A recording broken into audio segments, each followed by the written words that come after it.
Hello दोस्तों, हमारे channel में आपका स्वागत है। जैसे कि हमने पिछली वीडियो में financial planning and financial literacy के बारे में पढ़ा था, तो आज हम फाइनेंशियल प्लानिंग स्ट्रेटजी से शुरू करेंगे। हमने यहाँ तक कंप्लीट कर लिया था, देख सकते हैं।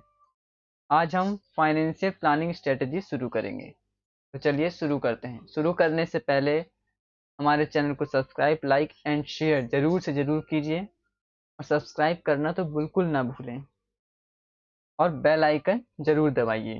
तो चलिए शुरू करते हैं। फाइनेंशियल प्लानिंग स्ट्रेटजी क्या होता है? फाइनेंशियल प्लानिंग स्ट्रेटजी मतलब वित्तीय योजना रणनीति। ये क्या होता है? यह एक वित्तीय योजनाकार है जो आपको अपनी वित्तीय योजना के बारे में विस्तार से बताता है या बताना चाहिए, ताकि आप जान सके कि वह आपकी वित्तीय योजना को कैसे पूरा करेगा। तो पहला है रिस्क मैनेजमेंट। पहले है रिस्क मैनेजमेंट, जोखिम प्रबंधन। This involves minimizing the risk involved finance like health insurance, life cover, investment cover, income protection in order to provide income security to oneself and family. यह आपके वित्तीय जोखिमों को कम करने के लिए, जैसे कि स्वास्थ्य बीमा, जीवन बीमा, निवेश बीमा, आय सुरक्षा आदि। ये होता है रिस्क मैनेजमेंट, जो आपके जोखिम को कम करता है। यदि आप स्वास्थ्य बीमा लेते हैं, जीवन बीमा लेते हैं, यदि आपके पास हो, आपके माता पिता के पास तो होगा, यदि आपके पास नहीं होगा तो आप उनसे पूछ सकते हैं। प्रॉपर एसेट एलोकेशन, उचित परिसंपत्ति आवंटन।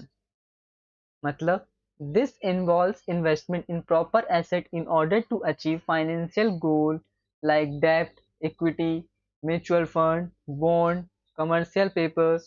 Thumb rule for this is investment as debt should be equal to one's age and remaining amount should be in equity. For example, a 30-year-old person should be invest 30% in debt and remaining 70% in equity. It also depends upon the risk appetite and income level of client. Adequate amount of money should be kept as liquid asset like cash to meet unexpected expenses.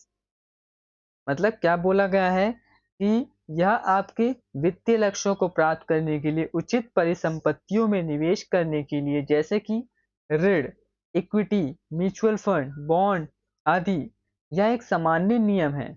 यह एक आपकी आयु के अनुसार ऋण में निवेश करना चाहिए और शेष राशि इक्विटी में निवेश करनी चाहिए। आगे है टैक्स कंसिडरेशन। टैक्स कंसिडरेशन का मतलब क्या होता है? कर। टैक्स मतलब क्या होता है? कर। टैक्स कंसिडरेशन, कर विचार। Assessing proper tax planning so as to reduce tax burden effectively, it will help in accumulation of wealth. Following taxes should be considered: wealth tax, entertainment tax, property tax, income tax। आपने बहुत सारे tax देखे होंगे। Security transaction tax, debt which attract more tax should be reduced. All details of financial plan should be made clear to the client. यह आपके कर बोझ को कम करने के लिए, उचित कर योजना बनाने के लिए, यहाँ जो है आपके बोझ को कम करने के लिए या तो उचित कर योजना बनाने के लिए, इसमें wealth tax, entertainment tax, property tax ये सब शामिल होते हैं। ई स्टेट प्लानिंग। ई स्टेट प्लानिंग का मतलब क्या होता है? ई स्टेट प्लानिंग इज द, मैं इसको ऐसे ही समझा देता हूँ आपको, आप पढ़ लीजिएगा। तो ई स्टेट प्लानिंग का मतलब होता है जब यह आपकी संपत्ति को प्रबंधित करने के लिए और आपकी मृत्यु या अक्षमता की स्थिति में आपको उत्तराधिकारियों को सुरक्षित करने के लिए है। इसमें वसीयतनामा, ट्रस्ट खाते, गार्जियन नियुक्त करना, कर योजना आदि शामिल होते हैं। ये ई स्टेट प्लानिंग होता है। ठीक, तो चलिए अब चलते हैं सेविंग।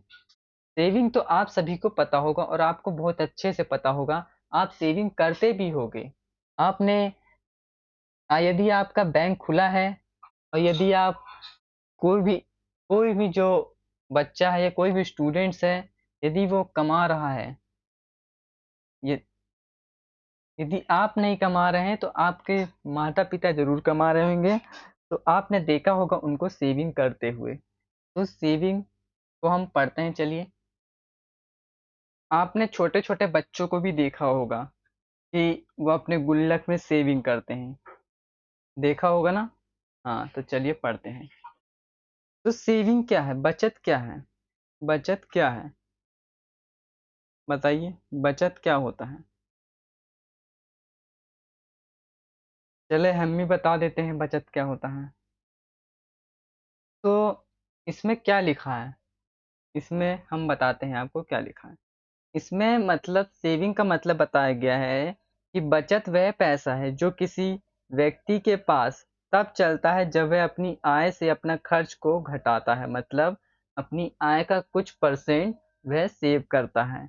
बचत का उपयोग आय बढ़ाने के लिए निवेश करने में किया जा सकता है। निवेश कर सकते हैं, लोग डबल पैसा करते हैं ना निवेश करके। बचत को मापने के जो होते हैं वो दो तरीके होते हैं, आय और खर्च का अनुमान लगाना और उनके बीच के अंतर निकालना। शुरुआत और अंत में संपत्ति और ऋण की जांच करने और शुद्ध मूल्य में वृद्धि को मापना। राष्ट्रीय बचत को राष्ट्रीय आय का उपयोग और करों के बीच के अंतर के रूप में मापा जाता है। यह राष्ट्रीय निवेश के समान होता है। जैसे एग्जाम्पल ले लें, यदि आपकी आय 10,000 रुपये है और आपने 8,000 रुपये खर्च किए हैं तो आपके पास 2,000 रुपये बचते हैं। यह 2,000 रुपये आपकी क्या है, सेविंग है, बचत है। तो इसके बेनिफिट क्या होते हैं, बेनिफिट भी देख लेते हैं। तो पहला क्या लिखा है, it acts as a safety net. यह सुरक्षा जाल के रूप में कार्य करता है ना। एक आपके भविष्य के लिए सेफ करके रखता है कि आपके भविष्य में कभी भी जरूरत पड़ सकता है। लेस स्ट्रेस, कम तनाव रहता है। पैसे रहेंगे तो क्या तनाव क्या होगा, कम होगा। एनेबल्स यू टू ट्रैवल, आपको यात्रा करने में सक्षम बनाता है। आप कहीं भी घूमने जा सकते हैं, पैसे होगा तो। फाइनेंशियली इंडिपेंडेंट, आर्थिक रूप से स्वतंत्र होंगे, अपनी मर्जी से कुछ भी खर्च कर पाएंगे। No worry from unexpected expenses, खर्च करने में कोई भी चिंता नहीं रहेगी। कंफर्टेबल रिटायरमेंट, आरामदायक रहेगा रिटायरमेंट के समय में भी। यदि रिटायरमेंट हो जाता है और आपके पास पैसे अपने सेविंग कर रखे हैं तो आपको कोई भी दिक्कत नहीं आती। सेफ्टी नेट, अब इसको डिटेल में पढ़ लेते हैं। सेफ्टी नेट का मतलब होता है यह आपको, it helps you to meet the unexpected expense like car repair, expensive medical bills, or a sudden job loss. If you were to lose your job, you did be thankful you socked away a good amount of money into your emergency fund to tide you have until you found a new job, thereby acting as safety net. Saving should ideally be equivalent to 3 to 6 months of expenses. यह आपको car की मरम्मत, महंगे medical bill या अचानक नौकरी छूटने जैसे अप्रत्यक्ष खर्चों को पूरा करने में मदद करता है। अगर आप अपनी नौकरी खो देते हैं तो आप आभारी होंगे कि आपने अपने आपातकालीन में अपनी जो पैसा है उसको जमा कर रखा था, जिससे आपको मदद मिलेगी ताकि नई नौकरी मिलने तक आपका खर्चा चल सके। इस तरह यह सुरक्षा जाल की तरह काम करता है। बचत जो होता है वो आदर्श रूप से 3 से 6 महीने के खर्च के बराबर होनी चाहिए। जो आपका होना चाहिए, जो आपको बचत करनी चाहिए वो 3 से 6 महीने जितना आप खर्च करते हैं उसके बराबर होना चाहिए। लेस स्ट्रेस, कम तनाव। Saving helps to get rid your tension like will I be able to pay educational expense on time, or will I be able to meet my medicine expense? Stop worrying as now you have good amount of saving to meet your obligation, thereby saving reduces your stress level. बचत आपके तनाव से छुटकारा पाने में मदद करती है, जैसे कि क्या मैं समय पर अपने शैक्षिक खर्चों का भुगतान कर पाऊंगा, क्या मैं अपने चिकित्सा खर्चों को पूरा कर पाऊंगा। चिंता करना बंद करें, क्योंकि अब आपके पास अपने दायित्व को पूरा करने के लिए अच्छी मात्रा में बचत है, जिससे बचत आपके तनाव के स्तर को कम करती है। Enables you travel. क्या है enables you travel? enables you travel, आपको यात्रा करने में सक्षम बनाता है। Your saving account is not only for things you need, it can for things you want to. Saving up for a big purchase beforehand means you won't pay extra in finance costs such as interest and fees. You can also use that money to plan your desired vacation like visit to Paris, France, the city of lights, Peru, the Grand canyon etcetera. आपको बचत खाता केवल उन चीजों के लिए नहीं है जिनकी आपको आवश्यकता है, बल्कि जरूरत पड़ने पर आप अपनी मनचाही चीजों के लिए भी पैसे बचा सकते हैं। किसी बड़ी खरीदारी के लिए पहले से बचत करने का मतलब है कि आपको ब्याज और शुल्क जैसी वित्तीय लागतों में अतिरिक्त भुगतान नहीं करना पड़ेगा। आप उस पैसे का इस्तेमाल अपनी मनचाही छुट्टियों की योजना बनाने के लिए भी कर सकते हैं, जैसे कि पेरिस, फ्रांस, रोशनी का शहर, पेरू, ग्रैंड कैनियन आदि की यात्रा। आगे क्या है? Financially independence. Financially independence. Financially independence का क्या मतलब है? Freedom gives us the ability to pursue our dreams, so it equally important to create such as independence in our finance too. This is accomplished by saving and investing, as all of us have desired to have material possession like house, car, white goods, and spend lifestyle like watches, jewelry, and clothes. It is important to save and invest in return that are higher than rather of inflation. Financially independence मतलब कि आर्थिक रूप से अपने में स्वतंत्र हो जाना, स्वतंत्र रहना, अपना खर्चा खुद कर पाओ। हमें अपने लक्ष्य को प्राप्त करने की क्षमता प्रदान करती है इस सपने। इसीलिए हमारे वित्त में भी ऐसी स्वतंत्रता बनाना उतना ही महत्वपूर्ण होता है, उतना ही आवश्यक है, जितना बचत और निवेश के माध्यम से पूरा किया जाता है। क्योंकि हम सभी की इच्छा घर, कार, सफेद सामान जैसी भौतिक संपत्ति और घड़ियां, आभूषण और कपड़े जैसे जीवन शैली पर खर्च करने की होती है। इसीलिए बचत करना और ऐसे रिटर्न में निवेश करना महत्वपूर्ण है जो मुद्रास्फीति के दर से अधिक हो। आगे क्या लिखा है? Taking risks at all may be alright to protect your saving, but it may not allow your saving to grow up after adjusting for inflation and taxes to achieve financial independence. It is therefore paramount that you invest in high-yielding assets. But with the small sums of money at our disposal, the only viable option is to invest in equity markets through institutional vehicles like mutual fund. Creating financial independence require a lot of discipline. As a thumb rule क्या कहता है? Thumb rule पढ़ा होगा। तो thumb rule क्या कहता है? One should save at least 25 to 30% of one's monthly earning. Also, the younger you are, the higher percentage should be allocated towards equity investment. शायद थंब रूल 10th में था, शायद, मुझे जहां तक याद है। तो क्या लिखा है? अपनी बचत की सुरक्षा के लिए जोखिम उठाना ठीक हो सकता है, लेकिन करों के समायोजन के बाद यह आपकी बचत को बढ़ने नहीं देगा। वित्तीय स्वतंत्रता प्राप्त करने के लिए यह बहुत जरूरी है कि आप उच्च उपज वाली संपत्तियों में निवेश करें, लेकिन हमारे पास कम रकम होने पर एकमात्र व्यवहार्य विकल्प म्यूचुअल फंड जैसे संस्थागत साधनों के माध्यम से इक्विटी बाजारों में निवेश करना है। वित्तीय स्वतंत्रता बनाने के लिए बहुत अनुशासन की आवश्यकता होती है। एक सामान्य नियम के रूप में किसी को अपनी मासिक आय को कम से कम 25 से 30% बचाना चाहिए। साथ ही आप जितने युवा हैं उतना ही अधिक प्रतिशत इक्विटी निवेश के लिए आवंटित मतलब दिया जाना चाहिए।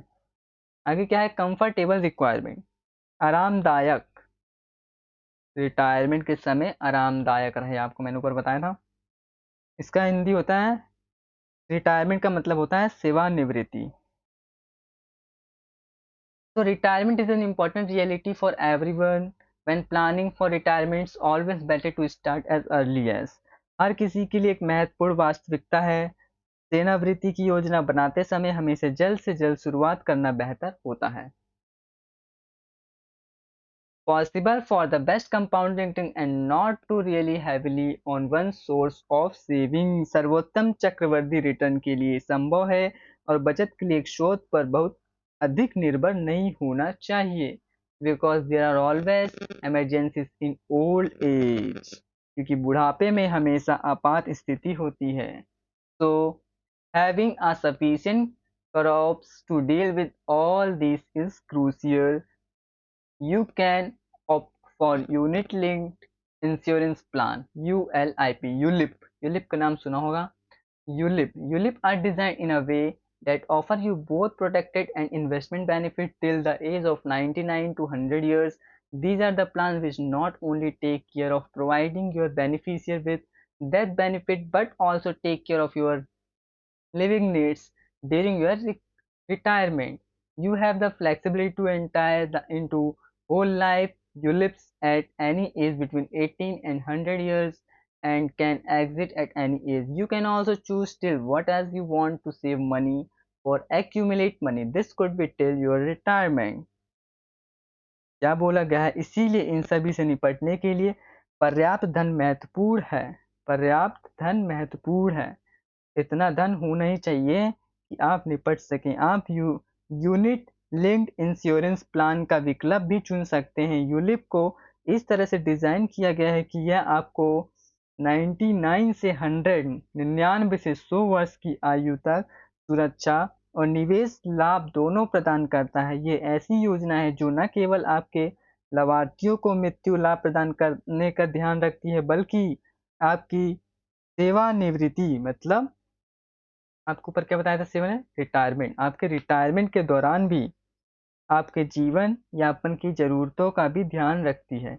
आपको आपके पास 18 से 100 वर्ष के बीच किसी भी उम्र में संपूर्ण जीवन यूलिप में प्रवेश करने और किसी भी उम्र में बाहर निकलने की सुविधा है। आप यह भी चुन सकते हैं कि आप किस उम्र तक पैसा बचाना या जमा करना चाहते हैं। आप यूलिप में जा सकते हैं। यूलिप में आप क्या है कि आप कभी भी बाहर उससे निकल सकते हैं और कभी भी आप उसमें प्रवेश कर सकते हैं। नेक्स्ट हमारा है टाइम वैल्यू ऑफ मनी, धन का समय मूल्य। क्या है, धन का समय मूल्य, टाइम वैल्यू ऑफ मनी। धन का समय मूल्य से मतलब क्या है, the time value of money is the concept that money you have now is worth more than the identical sum in the future due its potential earning capacity। This core principle of finance holds that provided money can earn interest, any amount of money is worth more the sooner it is received। धन का समय मूल्य वह अवधारणा है जिसके अनुसार आपके पास अभी भी जो धन है, जो अभी भी पैसा है, वह भविष्य में उसी राशि से अधिक मूल्यवान है क्योंकि इसकी संभावित कमाई क्षमता है। वित्त का यह मूल सिद्धांत यह मानता है कि बशर्ते या बेशर्ते बशर्ते धन ब्याज कमा सकता है, कोई भी राशि जितनी जल्दी प्राप्त की जाती है उतनी ही अधिक मूल्यवान होती है। आगे है time value of money in personal finance. Personal finance में पैसे का समय मूल्य यह व्यक्ति निकट भविष्य के बजाय here the person wants to receive money today rather than the near future। now questions arise why बजाय आज ही पैसा प्राप्त करना चाहता है। अब सवाल उठता है कि क्यों, सवाल उठता है कि क्यों। यह केवल इसीलिए है क्योंकि व्यक्ति धन के समय मूल्य के बारे में जानता है। यदि व्यक्ति के पास आज पैसा है तो उस धन को निवेश करके ब्याज कमा सकता है। इसे धन कमाने की क्षमता कहा जाता है। आप इंटरेस्ट से पैसा कमा सकते हैं। ब्याज आप किसी को पैसा दे के उससे पैसा कमा सकते हैं ब्याज से। मान लीजिए यदि आप आज 100 रुपए का निवेश करते हैं तो 2 महीने बाद किए गए समान निवेश की तुलना में रिटर्न अधिक होगा। मान लो कि आपने 100 रुपए आज खर्च किए तो कल 200 हो जाएंगे यदि आप इन्वेस्ट करते हैं कहीं, मान लीजिए। इसके अलावा हमेशा एक जोखिम होता है।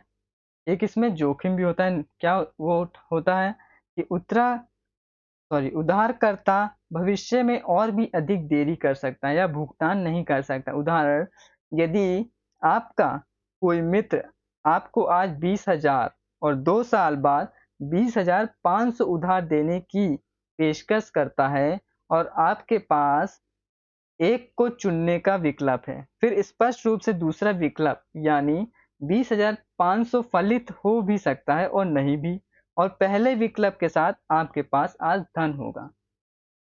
क्या पता 20,500 लेके ही भाग जाए।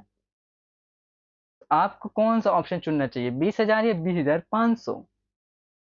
तो वो आपके ऊपर है ना। नेक्स्ट है हमारा प्रेजेंट वैल्यू। प्रेजेंट वैल्यू मतलब क्या होता है, वर्तमान मूल्य। Present value is the current value of future payment in lump sum or several part payment discount at certain interest rate। वर्तमान मूल्य एक मुश्त या निश्चित ब्याज दर पर छूट प्राप्त कई आंशिक भुगतान में भविष्य के भुगतानों का वर्तमान मूल्य। यदि आपने अकाउंट पढ़ी होगी तो आपको लमसम का मतलब पता होगा।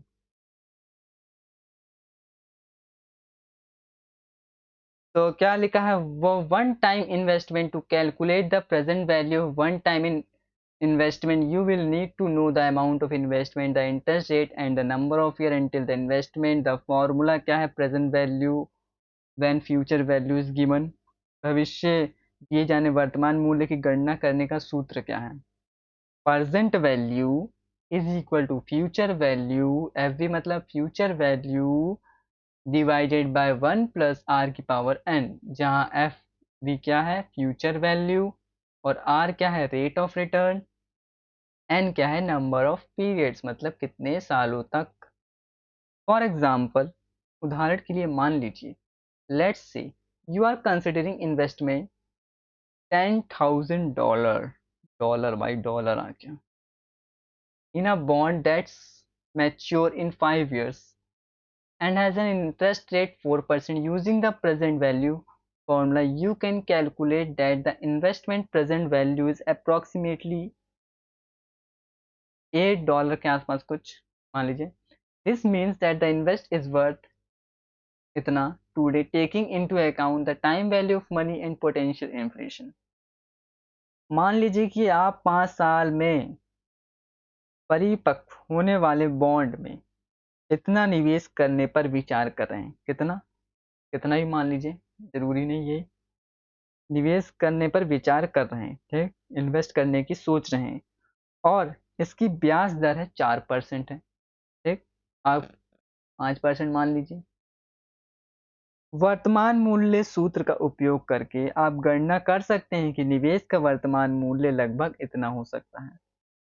आप कैलकुलेट कर सकते हैं इसकी मदद से कि मेरा फ्यूचर वैल्यू क्या होगा। यदि मैंने आज प्रेजेंट वैल्यू में इतना निवेश करा है तो मेरा फ्यूचर वैल्यू क्या होगा। इसका मतलब है कि पैसे के समय मूल्य और संभावित मुद्रास्फीति को ध्यान में रखते हुए निवेश का मूल्य आज इतना हो जाएगा। एक फ्यूचर वैल्यू, फ्यूचर वैल्यू क्या होगी, ये हमने ऊपर ही पढ़ा फ्यूचर वैल्यू, है ना, दोबारा आ गया है, कोई बात नहीं, ये लाइन पढ़ लेते हैं, बाकी अब फॉर्मूला है तो क्वेश्चन से करके देख लीजिएगा। तो फ्यूचर वैल्यू भविष्य का मूल्य वह राशि है जो जो किसी भी बचत योजना में चक्रवृद्धि ब्याज के साथ पूर्व निर्धारित भविष्य की तिथि तक जमा हो जाएगी। यह एक मुश्त और एसपीआई जैसे वर्ती निवेश दोनों में लागू होता है। यदि आप इन्वेस्ट करते हैं किसी भी म्यूचुअल फंड में, यदि आप निवेश करते हैं, यदि आप एसआईपी के बारे में जानते हैं, और ये फॉर्मूला है, देख लीजिए। ये क्वेश्चन 1 है, क्वेश्चन 2 है, ये आपको करने हैं। ठीक, एक क्वेश्चन बता देता हूँ मैं। You are schedule to receive, इतना है आपको जो है 14,000 रुपये हैं 2 साल, और व्हेन यू रिसीव 14,000 रुपये रिसीव होगा, है ना। तो you will invest 6 more years 8% per year. How much will you have in 8 years? तो 8 साल बाद कितना होगा? तो फ्यूचर वैल्यू निकालने के लिए ये आई मतलब इन्वेस्टमेंट अमाउंट है ना। इन्वेस्टमेंट अमाउंट तुम्हारे यहाँ कितना है? 14,000 रुपये, जो आप रिसीव करोगे। रिसीव नहीं करोगे, मतलब आप जो इन्वेस्ट करोगे 14,000। और आपका जो रेट है वो 8% है। टाइम कितना है? 6 साल के लिए। तो आर की पावर एन, एन मतलब नंबर ऑफ ईयर, या टी भी लिख सकते हैं या एन भी लिख सकते हैं, आपकी मर्जी। ये 6 है, ये कैलकुलेट करके कितना आ गया आपकी फ्यूचर वैल्यू में इतना हो जाएगा। तो आज ही जाके लगा दिए, है ना। तो चलिए, ये दूसरा क्वेश्चन करिएगा खुद। अब हम पढ़ते हैं effective annual interest rate. Effective annual interest rate क्या होता है? तो प्रभावी वार्षिक ब्याज दर, effective annual interest rate. The effective annual interest rate is the real return on saving account or any interest paying investment when the effect of compounding over time are considered. It also reveals the real percentage rate on in interest on a loan, a credit card or any other debt. प्रभावी वार्षिक ब्याज दर बचत खाते या किसी भी ब्याज भुगतान वाले निवेश पर वास्तविक रिटर्न है। जब समय के साथ चक्रवृद्धि के प्रभाव पर विचार किया जाता है, यह ऋण, क्रेडिट कार्ड या किसी अन्य ऋण पर ब्याज में देय वास्तविकता या वास्तविक प्रतिशत दर को भी प्रकट करता है। इफेक्टिव एनुअल इंटरेस्ट रेट, प्रभावी वार्षिक ब्याज दर का फॉर्मूला क्या है? Rate is equal to 1 plus i divided by n, n की पावर एन माइनस 1। आई मतलब नॉमिनल इंटरेस्ट रेट, एन मतलब नंबर ऑफ पीरियड। उदाहरण के लिए, for example, consider this two offer. Investment a जो है वो 10% इंटरेस्ट पे कर रहा है मंथली, और इन्वेस्टमेंट बी जो है वो 10.1 कंपाउंडेड सेमी एनुअली को पे करता है। तो कौन सा बेटर ऑफर होगा? यदि मैं इसको हिंदी में बोलूँ तो जो दो प्रस्ताव पर विचार करें, निवेश ए 10% ब्याज देता है और मासिक चक्रवृद्धि ब्याज में, और निवेश बी अर्धवार्षिक चक्रवृद्धि ब्याज के साथ 10.1% ब्याज देता है, तो कौन सा बेहतर ऑफर है? 10% इंटरेस्ट पे करता है आपको, तो बताइए कौन होगा, कौन सा होगा? बता सकता है कोई? In both cases, the advertised interest rate is the nominal interest rate. The effective annual interest rate is calculated by adjusting the nominal interest rate for the number of compounding period the financial product will experience for period of time, in case that period is 1 year. दोनों ही मामलों में विज्ञापित ब्याज दर नाम मात्र ब्याज दर है। प्रभावी वार्षिक ब्याज दर की गणना वित्तीय उत्पादन द्वारा किसी समय अवधि में अनुभव की जाने वाली चक्रवृद्धि अवधियों की संख्या के लिए नाममात्र ब्याज दर को समायोजित करके की जाती है। इस मामले में